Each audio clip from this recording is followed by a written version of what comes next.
6 enfermedades mentales más extrañas. Las enfermedades mentales son tan reales y a veces tan comunes como las físicas, pero hay ocasiones en que nuestra mente funciona de manera diferente y activa mecanismos para defenderse o protegernos ante algún evento traumático, y dependen de una combinación de factores biológicos, psicológicos y sociales. Y es aquí cuando podría dar lugar a un trastorno psicológico que muchas veces pueden ser muy peculiares, por así decirlo. Dicho esto, podemos afirmar que la mente humana es un gran misterio. Es así como a continuación te presentaré 6 enfermedades mentales más extrañas, y al final de cada puesto te recomendaré una película, la cual incluye o describe el trastorno en caso de que quieran conocer mejor dicha enfermedad. Número 6. Amnesia anterograda. La amnesia anterograda es un tipo de amnesia, o pérdida de memoria, donde los nuevos acontecimientos no se guardan en la memoria a largo plazo, y es una incapacidad para formar nuevos recuerdos, tras un traumatismo cerebral. Dependiendo de la gravedad de la amnesia, una persona puede llegar a ser absolutamente incapaz de aprender algo nuevo, conscientemente. La amnesia anterograda ocurre como consecuencia de un daño cerebral, en el que la persona presenta grandes dificultades para almacenar nueva información. Así pues, las personas que padecen esta alteración son incapaces de recordar aspectos nuevos y presentan muchas dificultades de aprendizaje. Sin embargo, la amnesia anterograda no afecta al recuerdo de información pasada. De este modo, toda la información almacenada antes de la alteración queda totalmente preservada, y la persona es capaz de recordarla sin problema. Los síntomas de la amnesia dependen de la causa que la derive. En general, se pueden destacar de los siguientes síntomas: pérdida de memoria, imposibilidad para reconocer las caras de las personas o los lugares conocidos, confusión, porque se pierde la seguridad que aportan los recuerdos y eso desorienta a la persona, e imposibilidad de recordar el episodio de amnesia una vez que la persona se haya recuperado. No confíes en nadie, o Before I Go to Sleep. Si quieren conocer más acerca de esta enfermedad, fácilmente podría recomendarles grandes películas como Memento, pero el motivo de esta lista es darles algo original, y recomendarles películas que no son tan conocidas, pero que son de igual o mejor calidad que las típicas películas de trastornos mentales, por lo que en esta ocasión quisiera recomendarles Before I Go to Sleep. A pesar de las malas críticas y la mala recepción de Before I Go to Sleep, o No confíes en nadie en español, desde mi punto de vista es una película que te atrapa en la trama y se desenvuelve de buena manera abordando este trastorno mental. Por ningún motivo estoy afirmando que es superior a Memento, ya que ambas películas son muy diferentes y abarcan la enfermedad de manera distinta. Lo mismo será con el resto de los puestos. Dicho esto, Before I Go to Sleep se trata entonces de una escritora de 40 y tantos, que, por causa de un accidente sufrido cuando era joven, es incapaz de retener los recuerdos después de ese accidente. Cada día, al despertarse, ha olvidado lo ocurrido en los últimos 20 años. Cree que está soltera y que aún tiene decisiones que tomar. Pero, como todos los días, descubre que está casada y que muchas decisiones ya han sido tomadas. Sus únicas herramientas para reconstruir su identidad durante las próximas 24 horas son un marido comprensivo y un psiquiatra que le llama todas las mañanas, en ausencia del primero, para recordarle que desde hace tiempo ella misma está registrando en un video un diario personal, como un instrumento para acelerar el proceso de recordar lo que ha pasado. Una película que te deja pensando cómo reaccionar si nos encontráramos en esta situación. Número 5. Agorafobia. Las fobias son un trastorno de ansiedad, y dependiendo de la fobia en cuestión, podría clasificarse como un trastorno psicológico o enfermedad mental. La agorafobia es un tipo de trastorno de ansiedad en el que tienes miedo a los lugares o las situaciones que podrían causarte pánico y hacerte sentir atrapado, indefenso o avergonzado, por lo que evitas este tipo de lugares. Le temes a una situación real o anticipada, como usar el transporte público, estar en espacios abiertos o cerrados, hacer una fila o estar en una multitud. Es posible que sientas la necesidad de tener un acompañante como un pariente o amigo, para que vaya contigo a los lugares públicos. El miedo puede ser tan abrumador que es probable que sientas que no puedes salir de tu casa. La agorafobia surge entonces cuando la persona que ha sufrido repetidas veces esta crisis de ansiedad contrae un intenso miedo a que se vuelva a manifestar en situaciones concretas. También puede darse después de sufrir algún evento traumático fuera de la seguridad de tu hogar.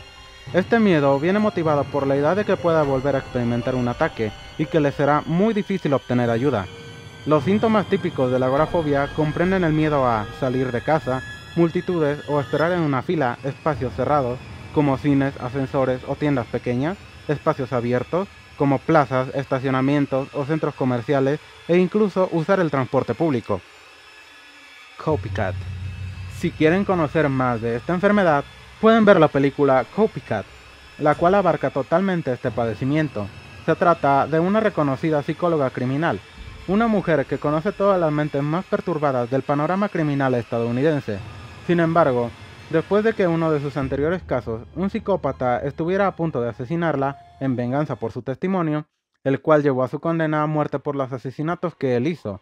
Después de este suceso, la psicóloga padece una agorafobia que la recluye en su apartamento, en el que ha estado durante todo un año y desde donde realiza su trabajo. Años después de dicho suceso, una oleada de asesinatos llega a la ciudad de San Francisco.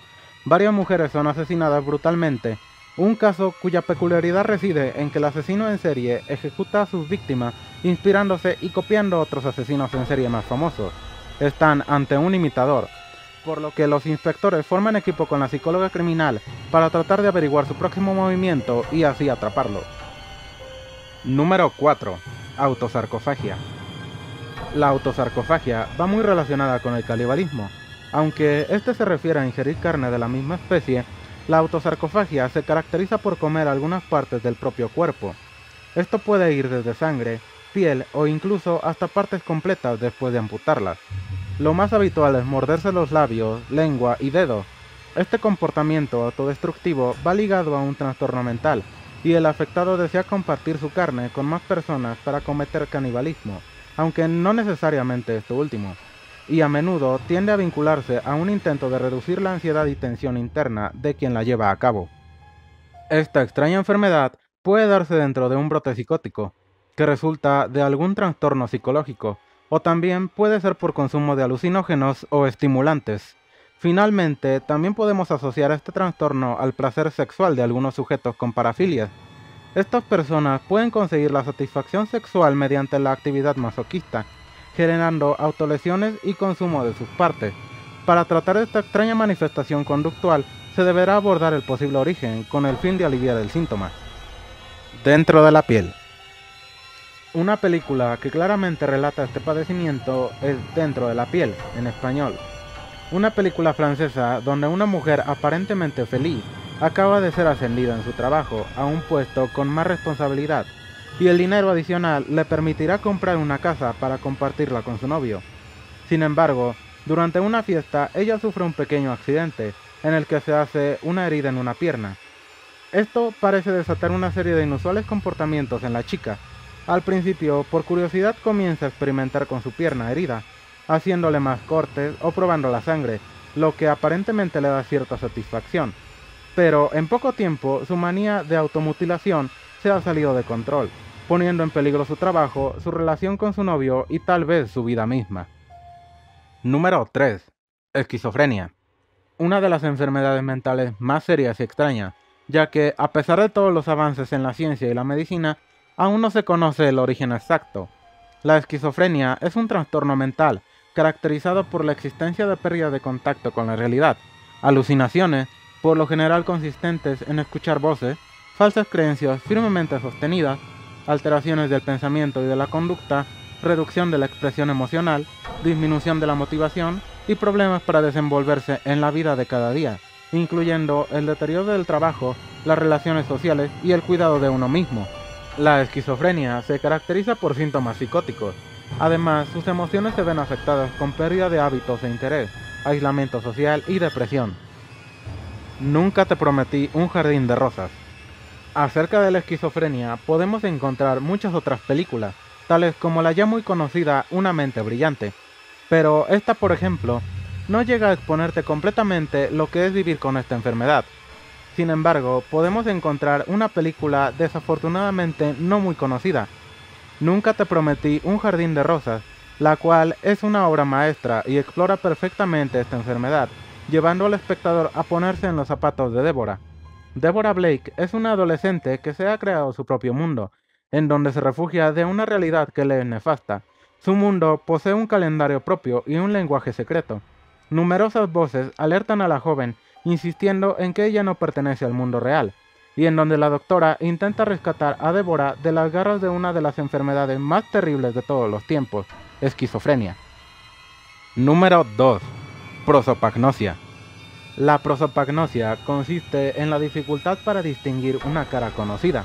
El paciente puede saber perfectamente que lo que está viendo es una cara, pero ha perdido la conexión entre lo que ve y la parte de la memoria que se dedica a la identificación.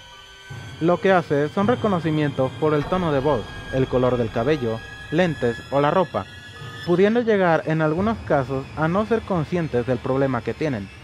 Las causas de esta enfermedad se deben a un traumatismo cerebral, en la mayoría de los casos.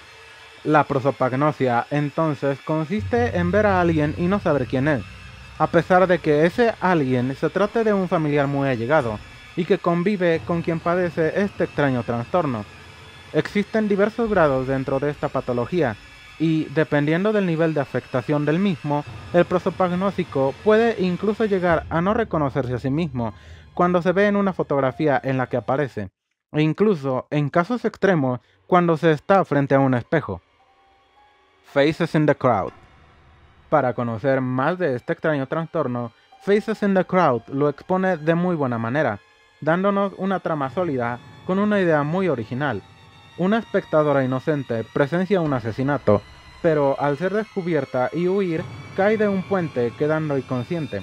Cuando despierta en el hospital, no puede reconocer a su propia familia, ni a su novio, ni siquiera su propio reflejo en el espejo. Se le acaba diagnosticando una rara enfermedad, en la que ella es incapaz de reconocer la misma cara dos veces. Cada vez que mira a alguien es como si fuera nuevo para ella, pero resulta que ella es la única testigo de ese crimen. Número 1. Trastorno de personalidad múltiple. Si bien la personalidad múltiple hoy en día ya es una de las psicopatologías más frecuentemente representadas en la ficción, es muy raro que en la vida real se presente con esta frecuencia. El Manual de Diagnóstico y Estadístico de los Trastornos Mentales lo define como la presencia de dos o más identidades que toman el control de la conducta de una persona de forma recurrente, teniendo cada una de ellas recuerdos, relaciones y actitudes propias. En general, las distintas identidades no recuerdan lo experimentado por el resto, por lo cual no son conscientes de su existencia. Si bien esto no siempre es así, el cambio entre personalidades suele producirse como consecuencia de estrés. Las personalidades que suelen aparecer por este trastorno pueden no coincidir con el sexo, edad, personalidad y orientación sexual del individuo. Es decir, una mujer de 30 años puede adoptar la personalidad de un niño de 3, por lo que su comportamiento y su mentalidad en general estarán orientados a esa edad. El trastorno de personalidad múltiple surge casi siempre en la niñez, aunque no necesariamente, ya que también se ha desarrollado en adultos. Este padecimiento actúa como un mecanismo de defensa que crea el propio cuerpo, para que la persona pueda soportar todo el miedo y el terrible dolor ocasionado por situaciones que ha vivido de abuso constante a través de un largo periodo de tiempo.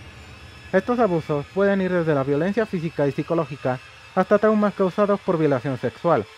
Como respuesta a este tipo de experiencias repetidas, la persona comienza a disociarse, es decir, se separa de sí mismo creando una o varias personalidades más, las cuales serán capaces de hacer frente a todos estos traumas, ya que ella sola se siente incapaz de hacerlo. Sybil. Como ya lo habíamos mencionado, tal vez es el trastorno más frecuente utilizado en la ficción, como la más reciente y ya muy conocida Split, o Fragmentado en español. Esta película, desde mi punto de vista, tiene mucha ficción a mi parecer, por lo cual no logra explicarte realmente cuál es el origen del padecimiento del protagonista, sino que se centra en darle un toque más oscuro. Afortunadamente, antes de este tipo de películas ya teníamos una amplia gama para escoger en cuanto a personalidad múltiple, y la mejor, sin lugar a duda, es Sybil. Incluso, a pesar de su larga duración de poco más de 3 horas, 198 minutos para ser exacto, la película no te aburre en ningún momento, y cada vez te introduce más y más con la protagonista y su extraño padecimiento, saliendo a la luz poco a poco el origen del trastorno y los detalles de cada una de sus personalidades. Sybil, entonces, es una joven artista que trabaja como una maestra sustituta mientras estudia en su maestría. Hay apagones periódicos que duran desde unos pocos minutos a unos pocos años. Un episodio que comenzó enfrente de sus jóvenes estudiantes en un parque terminó varias horas después en el apartamento de Sybil, con un corte en la muñeca. Sybil termina en una clínica. La doctora Wilbur es llamada para dar a la paciente un diagnóstico neurológico. Sybil tiene visiones y habla como una niña pequeña. En la oficina de la doctora, Sybil tiene un apagón y después admite los apagones que experimenta y el gran miedo que tiene de que estos están empeorando. La doctora Wilbur tiene la teoría de que los incidentes son una especie de histeria, todas ellas relacionadas con un problema más profundo.